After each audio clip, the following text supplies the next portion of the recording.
All right, stop talking about coffee. We got to talk about standardized tests. right. And I want to open up with the question, who is taking standardized tests in the homeschooling world? Yeah, that's a good question. Yeah. Actually, in the elementary years, a lot of students will take it just as a benchmark, or parents want to know how they're doing. So, from the parent and the kids, right, how they're exactly. doing. Yeah. Or, of course, some states might require it, so that... I think some of the charter schools will require it, don't they, each year? I think so. A test, yeah. And some I think New York has their own test schedule that you have to do, but by and large, it's an optional thing. It is. And then there's the biggie tests when you get into the big kids. Oh, but yes. The ones with these giant books right here. High school, so yes, you're getting prepared for those college admissions, and there's the dreaded standardized test for some students. I guess it some really students can look forward to intimidate it. a lot of, I think, parents and kids, because you do look at those giant books and you're like, oh my goodness, we got to study for that. And the kids, I think some kids, they're like, no big deal. I love taking tests. Right. But for a lot of people, taking a test that's that big and long is a pretty intimidating thing. It's really daunting. And you look at these prep books and they're, 3-4 inches thick. And you just know that there's a lot riding on those big ACT, SAT, PSATs. Tests. But one thing we talk about is even if you're a homeschooler that doesn't test on a regular basis, because you're right there, you know how the kids are doing. And I'd be curious of our viewers, how many people do testing for simple measurement's sake, or do you avoid testing, or do you treat testing maybe as a skill to practice? Just to see where some weak spots are, and there's a lot of critical reading in that. There's a lot of time management, and just to know how to take a test. And test prep. So in these big daunting books, one of the best ways to prepare for a test is going to be take a practice test. Right. Absolutely. Yes. The more practice tests you can take, especially in those high school years, to get ready for those, it's not going to do anything but help you. Knowing what to expect and kind of the pacing, I think, is a big deal, for a lot of kids. I had one kid who would just obsess over each question, but spend too long.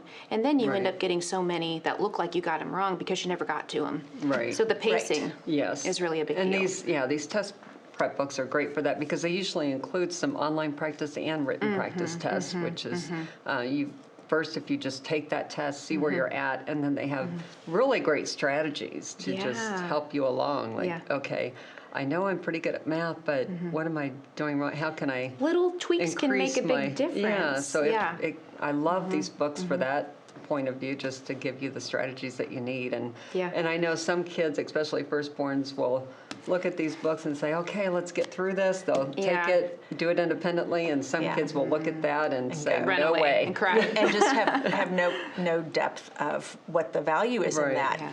You've got a couple different ones here. What's the one on top, that great big? So this one is actually put out by the official ACT. Show us what that looks like. Yes, so it is pretty heavy, but from the makers of the ACT. So, and it does have the practice test in it, and it has those nice strategies, and goes over, how to increase your reading speed and what to look for and how to answer the questions the smartest way. And now we've had some pretty big changes officially from ACT this year, though, right? So starting with the spring digital, and then in the fall the paper will change. Exactly. But I guess we could touch base on what are some of these big changes, because it's a pretty significant change this year. Yeah, they announced this last summer. And it's been on our little dry erase board, new ACT spring, and here we are. We're getting ready for spring testing season. Usually it's in April. And one of the major changes was they took the science off and made it optional. Big deal for the ACT. It always included the science, and now it's become optional. Again, not for the paper test in the spring, but for the online. So by 2026, everything will be new and changed. Right. Well, and something to keep in mind on the prep is if you're taking the test online, do your practice online. If you're taking it on paper, do your practice on paper.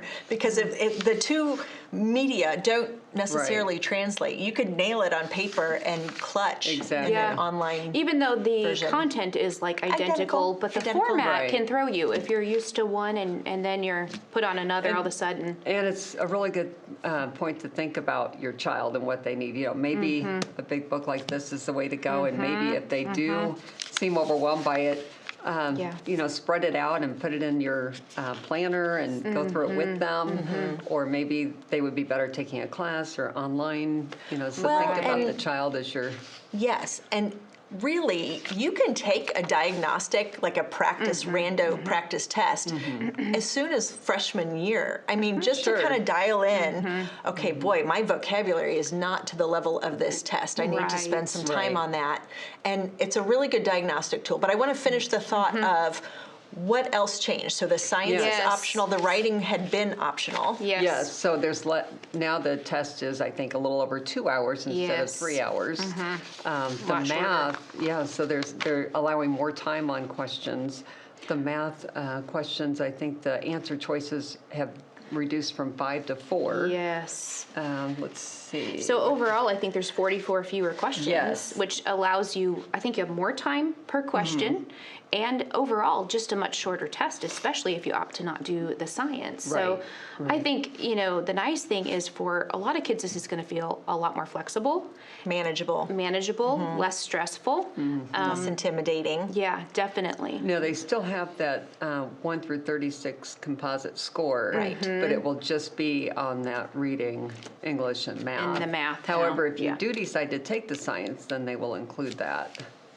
And they've got that super score feature. I like that. So if you take the test more than once, it takes the best of each section and composites that into a super score. That is really nice because, you know, you might just have an off day with English or math or, you know, and then you take it again and it's like, wow, that was a big difference. Well, we'll get to take the highest from your English and the highest from your reading and math. Instead of just trying to beat what you've already taken. Right. Now they're grouping it. Yeah. You know, we looked a little bit into why did they make these changes, right? And they said it was just reflective of the need. And we've noticed a change in what high schoolers can handle, what's required for a high school level course. And it has softened, in my opinion, since, you know, 10, 20 years ago. Yeah. But maybe that's just...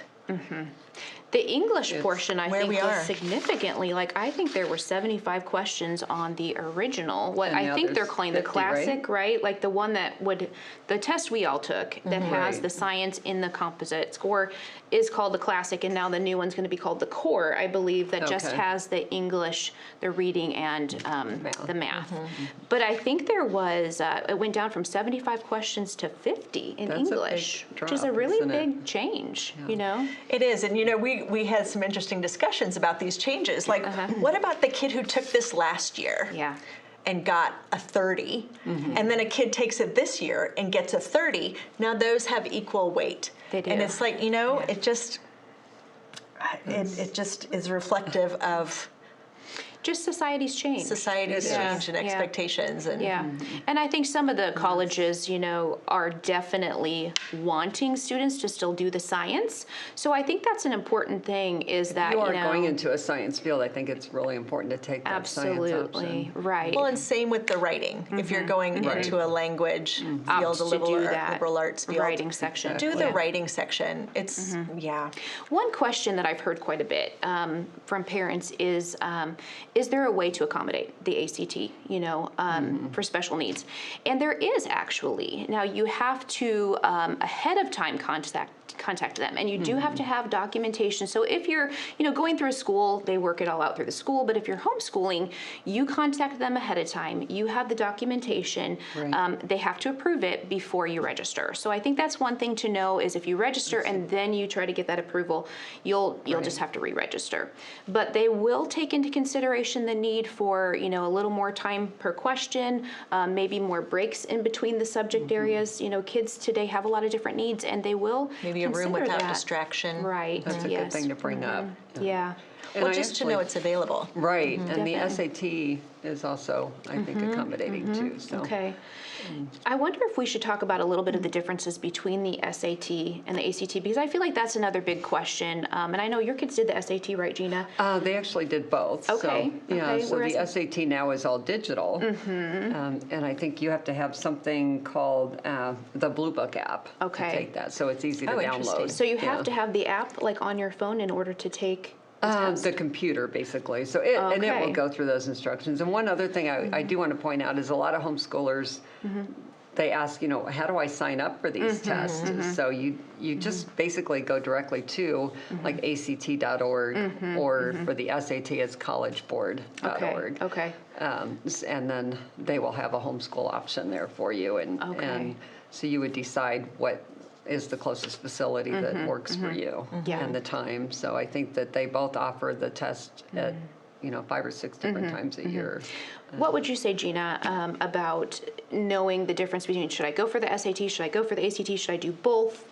Well, and again, it depends on the student. I think the ACT math is a little more challenging than the SAT, but the SAT is broken down into 2 different sections instead of 3. So you have the writing and reading, and then you have is one section, and then you have the math is another section. Right. And another thing is so the writing and reading is 2 separate modules. So I think it's like 2 32-minute modules, and then the math is 2 like 35-minute modules or something like that. Okay. But once you finish the first module, if you're doing well, it's adaptive. It is. So the That's questions nice. will get more difficult in the second module. Yeah. If you don't do as well, they'll be easier. So that is one thing to remember about the SAT. And the ACT is not. It's linear. Linear. Okay. Linear. Yeah. Linear means not adaptive. So adaptive is you get a question right, it gives you a harder question. You miss a question, it gives you an easier question. Exactly. Which is a pretty neat thing. And the other cool factor about an adaptive test, or actually the online version of these tests, is you get your results faster. I remember that summer waiting and waiting for your scores. Seemed like forever. Yeah. Yeah, that was painful. On these prep books, I wanted to say, they have different vibes to them. That second one, the Kaplan, I like the language that Kaplan uses. It just seems a little friendlier. I don't know. It's already just such a big, scary more down topic. to earth, yeah. It's just a little more practical language, where the other ones might be a little more formal language. Now, this one is the one we used, and we really liked that one. The Princeton Review. The Princeton Review. Yeah. Which is a very well-known name. I think the Kaplan is probably second to that. But there's choices, right? There's choices with that. And one of these is the PSAT. Yes, so that one, so the PSAT is similar to the SAT, but it is not like a standardized test for college admission. You can take that your sophomore year and as a practice to the SAT. And you can also take it to qualify for the National Merit Scholarship. Or become a finalist, and those are big scholarships. That is a big deal, and your oldest got that. Yeah. That's exciting. So what you do is, if it only counts if you take it your junior year. So if you do have a good test taker and you're academically strong, important to know. It's worth some really great academic scholarships. So take a test prep book. The only thing is you do not register for this through College Board. You find a local area or school where they will be administering this test, and it's only done in the month of October. So you'll probably want to contact that school in the spring and say, can you get my child signed up on the roster for this test? Right. Because these tests do need to be proctored, which means they're not just at home. There's a neutral person in the room who is trained to, and now you got to get rid of the phones and all this stuff. Exactly. They can use calculators. Yeah. But you can't use have a your calculator phone in these tests. Right. And speaking of being proctored, there is one more test that a homeschooler might be interested in taking. I know there's over 200 universities that offer scholarships for this one, and this is called the CLT, which is a classic learning test. Yeah. And it basically takes their reading passages from classic literature. And it does test the math and reading and grammar. So for kids who have done maybe classical education, That or would they're be a familiar great with reading a lot fit. of classical texts, or the college itself is wanting that. Yes. So that's probably a key thing to keep in mind is if you are looking toward specific colleges, make sure you know what they are wanting. Check with their admissions department. Yes, if you have a few on the radar, and just see what they would like. Good point. Yeah, but the CLT is going to be remotely proctored usually for a homeschool student. So. Which is kind of nice for homeschoolers. So that's test prep for the big kids. You've got something. That's good for the younger kids. So and it's on the test prep vein. It's not It explicitly is. test I've prep. got something called Practice Coach Plus, and this is the revised edition. Just came out recently, but I like this for prepping for a test because I think in those younger years, so this is grades 3 through 8, and you know, kids are often a little nervous about tests, and really what these do is get them familiar with that. Now these cover all the English language arts strands, and so every single one has these 4 strands. Let's just kind of open it up and look here. So the first one's literature. Okay, so we've got literature here. Yeah, if you would hold that, Sarah. Informational texts, writing, and language. So each one is going to cover a lot of the details of what kids are going to want to learn. Like these are the things I'm looking for. So for example, let's just flip to the next page here under literature. They're starting with story details. And so as they're looking for story details, it's coaching them with, here's the things you're going to try to look for. Did you find this? Did you see this? So it starts off with a coach section, which is kind of like the lesson. And then they move into 2 options for practice. And so the first one is practice part 1.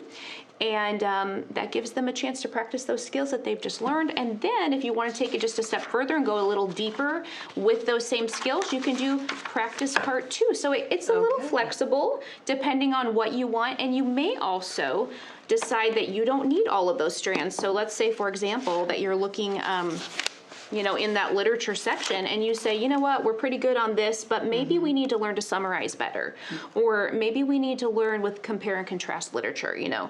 So I like that it's very, you can use it to just shore up weak spots as well. There are diagnostic tests in the back for each section, so you can go through and take that diagnostic test for the literature and see, oh, you know what, I'm good there. Maybe we don't need to shore up any weak spots.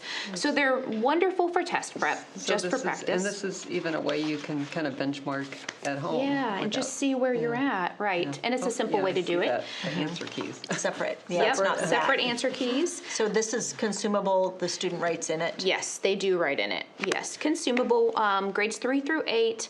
I love the 4 strands. I also really like that these are good for summer. I think that, you know, in the summer, sometimes we lose a lot of our skills, and so it's a great way to just keep up maintenance. Yeah. And in summer, you know, you could recap the year you just completed, or you could treat it as a preview of the year you're going into. That's a good point. Yeah, either way. I like this too. So let's say you take a standardized test and you learn, oh, we need to work on those reading. You can use this for that too. I mean, you can use it on the front end to prepare for a standardized test or to meet those grade level skills. Let's say you're doing something more open-ended like lit guides that are not necessarily grade level, and you could use this to just kind of check those boxes of the grade level. You could. Grade level stuff. And you know what's nice? You can jump in anywhere. Like if you're in grade 5 and you decide, hey, let's start this now. You can jump in anywhere. You can use it alongside any curriculum. So if you just want to supplement. That's a good idea too, because if you're not using one that's aligned to Common Core standards. Or aligned to grade. And that is a good point, Gina. These are all aligned to Common Core standards. So that's, you know that you're going to be touching on the same topics. They're going to be tested over on those standardized tests for English language arts. But yeah, if you want to get your kids into the routine of just getting used to those types of tests, supplement right alongside whatever you're doing, and it's a nice once or twice a week even. Yeah, exactly. Kind of pick up and use. Now that's not a curriculum itself. Like you don't want to use that as your ELA. No, it's a good supplement, a good way to fill holes. Or, like I said, just for summer, but not a full curriculum. Okay. Yeah. You know, I have a couple of things here. So let's say you take the practice test and you learn that your vocab is not up to snuff. And I say vocab, I've said it a couple times, because the vocab on these tests is hard. It is hard. And if you live, I don't know, like we're in central Illinois, there's just some words here that aren't part of your daily vocabulary. We don't hear them around here. This is a neat little one. Yeah. Here's a doesn't little, look intimidating. It's a nice it's size. not intimidating, and start this in 10th grade and just nibble away at Starting it. early is always wise. Right. If you're going to do them, start early, You pace don't it want out. to cram for a standardized test. If you don't have the base knowledge Yes. already in your head, It's too much. there's to really no try to cram. cramming No. for these tests. There's not. And that's not what they're designed to do. And then you go in stressed because And then you've you're been getting staying up super late stressed. trying to it's no cram good. for these. Yeah. Don't do that. You do want to do some things like dress comfy and be awake. So eat what breakfast. are these? These are little vocabulary cards? Yeah, it's just a little card game. You can make a game. Oh, that's hilarious. Okay, the word is alleviate, and it says, what are some ways you alleviate stress? Ooh, we're talking there you about go. that, right? Tells you it's a big verb word. to reduce pain or trouble of something, to make something less painful, and give some synonyms. Those are it's nice. just a You neat can way. just like pick those those up. Pick a couple anytime. each day. Yeah, do something fun with that. The other good one for high school, so you might get asked things that you learned in middle school and you're using them, but you forgot the whole, like, why do I do this again? Right. Or where does that semicolon go? Right. The Jensens is a nice series. It is very nice. To pick up some of those skills. And this is something you can pick away at starting 9th and 10th grade. I was going to say, this is for high school, right? It is for high school. Yeah. Good idea. And Yeah. really user-friendly way to go and recap some of that stuff. But you know, I had a teacher once tell me that if you eat a piece of cheese and an apple, that's the best thing you can do. Your protein and your carb and your fat, all in one. It sounds like you a just good want meal to to get me. the most It gets the accurate brain. score Yes. possible. You Right. want the Yes. truest representation of what you know. So test prep is It's everything. important ahead of time. And if your child is absolutely not a test taker and you do go, if let's say you're looking into maybe a junior college and you're going for an associate's degree or Yeah. just taking some junior college classes, then they have what you call an accuplacer, and you don't even take the ACT or So SAT. some kids are opting to not take them at all and just go straight to a Right. junior college. And which- again, check with your admissions department because they might be test optional as well. it's good to know so. that that's an option, something to check Right. into, though. And we get these kind of questions all the time. So Right. feel free to leave a comment below, give us a call, chat in on the online chat if you don't want to, if you're multitasking. And we're happy to talk about your situation We'd love to hear from when you. it comes to standardized testing.